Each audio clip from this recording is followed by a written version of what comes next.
Imaginez un jour où les paiements internationaux ne se font plus en dollars, mais dans une monnaie BRICS+. Impossible? Pas si sûr. Aujourd'hui, on plonge dans les coulisses d'une transformation économique majeure. Vous allez découvrir comment le Brésil, la Russie, l'Inde, la Chine, l'Afrique du Sud et maintenant de nouveaux membres sont en train de réécrire les règles du jeu économique mondial. Vous êtes prêts? Si vous êtes passionné par l'économie et les enjeux mondiaux, abonnez-vous pour ne rien manquer. C'est parti! Alors, qui sont les BRICS? À l'origine, il s'agissait du Brésil, de la Russie, de l'Inde, de la Chine et de l'Afrique du Sud. Ensemble, ils représentaient déjà près de 40% de la population mondiale et 25% du PIB global. Mais en 2023, quelque chose de spectaculaire s'est produit. Les BRICS se sont élargis pour devenir les BRICS+. De nouveaux pays ont rejoint ce bloc, comme l'Arabie Saoudite, les Émirats Arabes Unis, l'Iran, l'Argentine, l'Égypte et l'Éthiopie. D'autres nations, comme la Turquie et le Nigeria, montrent déjà leur intérêt à rejoindre l'Alliance. Le BRICS+ regroupe désormais une diversité encore plus grande, des puissances énergétiques du Moyen-Orient aux économies émergentes d'Afrique et d'Amérique latine. Alors, est-ce suffisant pour défier l'hégémonie des puissances occidentales? Regardons ça de plus près. Ce qui rend les BRICS+ si impressionnants, c'est leur diversité et leur complémentarité accrue, deux atouts majeurs dans leur quête d'une influence mondiale renforcée. Regardez de plus près, les nouveaux membres comme l'Arabie Saoudite et l'Iran viennent non seulement solidifier l'alliance sur le plan énergétique, mais ils détiennent également une part massive des réserves mondiales de pétrole et de gaz, donnant ainsi aux BRICS+ un levier stratégique incontestable.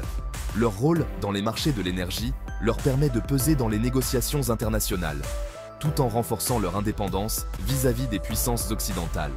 Les Émirats Arabes Unis, avec leur expertise financière unique et leur position géographique stratégique, deviennent un véritable carrefour entre l'Asie, l'Afrique et l'Europe. Ils servent de pont pour l'investissement, le commerce et la finance, tout en offrant aux BRICS un accès privilégié aux marchés mondiaux. L'Éthiopie et l'Égypte, situées au cœur de l'Afrique, ajoutent une dimension géopolitique importante. Ces pays, en pleine expansion économique, contribuent non seulement à l'influence croissante des BRICS+ sur le continent africain, mais aussi à un axe stratégique vers les marchés émergents et les ressources naturelles abondantes d'Afrique. En devenant des moteurs économiques régionaux, ils renforcent l'intégration du bloc dans un continent en pleine transformation. Mais ce n'est pas tout.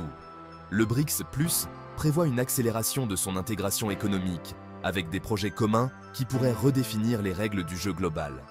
Leur banque de développement, créée en 2014, a déjà commencé à financer des projets d'infrastructure dans les pays membres, y compris ceux qui viennent de rejoindre l'Alliance. Ce soutien mutuel est un pas vers la construction d'une économie partagée qui pourrait offrir une alternative solide au système financier occidental. Une initiative encore plus ambitieuse est en préparation, la création d'une monnaie commune. Cette idée audacieuse vise à réduire leur dépendance au dollar américain et à remettre en question le monopole du système financier occidental. Imaginez une monnaie utilisée par un bloc représentant plus de 50% de la population mondiale et près de 30% du PIB global. Un tel projet pourrait redéfinir les équilibres financiers mondiaux et offrir un contrepoids tangible aux puissances économiques dominantes. Mais est-ce vraiment possible? Une monnaie commune, un vrai défi pour l'ordre mondial actuel. Qu'en pensez-vous? Comme tout projet ambitieux, les BRICS+ font face à des défis de taille. L'élargissement de l'Alliance complique davantage la coordination des politiques économiques. Par exemple, l'Inde et la Chine, deux géants économiques aux ambitions mondiales, entretiennent des relations complexes. L'Inde se montre réticente à soutenir certains projets chinois, qu'elle perçoit comme favorisant principalement Pékin au détriment des autres membres. Leur concurrence pour attirer les investissements étrangers et s'imposer comme leader technologique intensifie également leur rivalité, mêlant intérêts économiques et géopolitiques. Les rivalités régionales, comme celles entre la Turquie et l'Iran, deux possibles candidats, reflètent des tensions persistantes qui pourraient nuire à la coopération.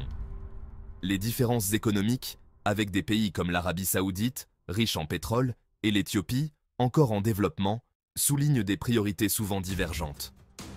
Prenons l'exemple de l'Éthiopie, un membre jeune du bloc, qui possède d'immenses réserves naturelles et un potentiel agricole considérable.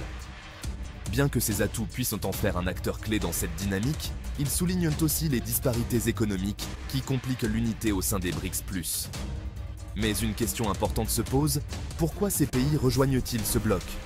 Est-ce pour défier l'hégémonie des États-Unis, pour sécuriser des investissements, ou pour obtenir un soutien géopolitique dans leurs conflits régionaux?